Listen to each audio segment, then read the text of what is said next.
Ama hiçbir şey bilinmiyor.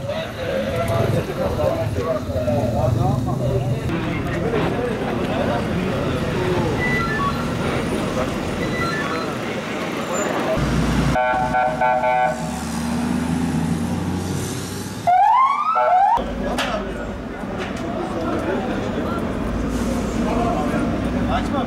Bak kapıyı açma. Onlar ekiplerine de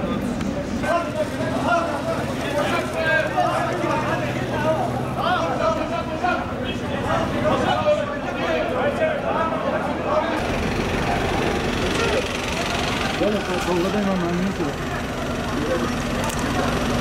Yok ama Allah razı olsun. Ya görüp bekliyorsun ben de.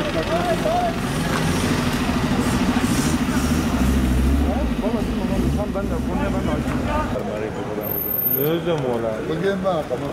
Buraya da.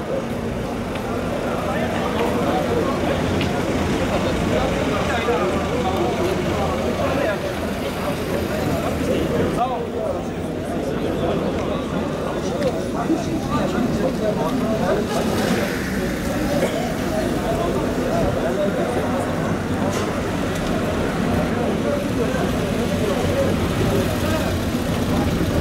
Bana hayreti getirmedi o arabayı.